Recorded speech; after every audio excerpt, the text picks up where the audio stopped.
একরাশ মেঘ অশ্রুর মতো বৃষ্টি বুকে নিয়ে ভেসে চলেছে।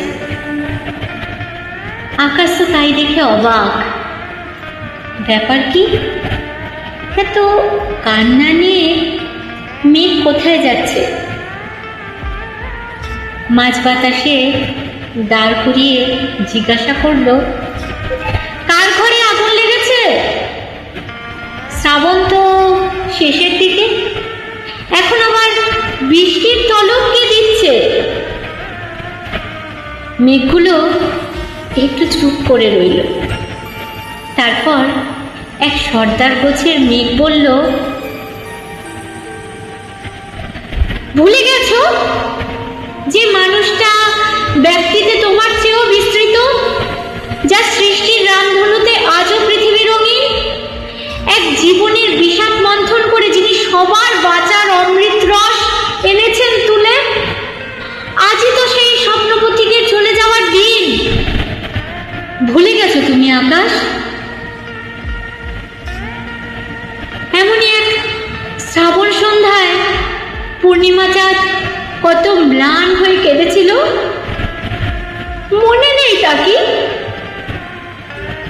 বাতাসও সেদিন এক নিদারুণ হাহাকারে শুনেছিল কোটি হাহুতাস।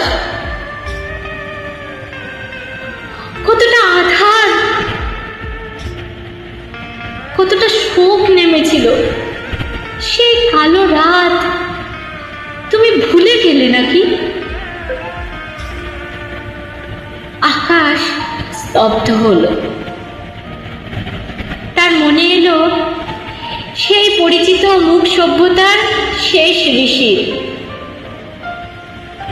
পথ ছেড়ে সে মেঘদের বলল, যাও, পৃথিবীকে দেখাও কতটা বিষণ্ণ আজও আমাদের মন। ঈশ্বর হারানোর আমাদের কান্না ঝরুক অঝোর বৃষ্টির রূপ ধরে।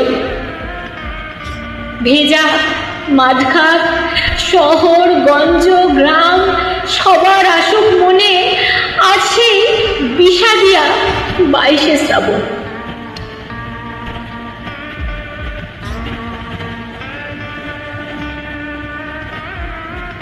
শ্রাবণের ধারার মতো পড়ুক ঝরে। সত্যি কবির আশীর্বাদ, কবির চলে যাওয়া সবটাই আমাদের বুকে শ্রাবণের মতো ঝরে পড়ে।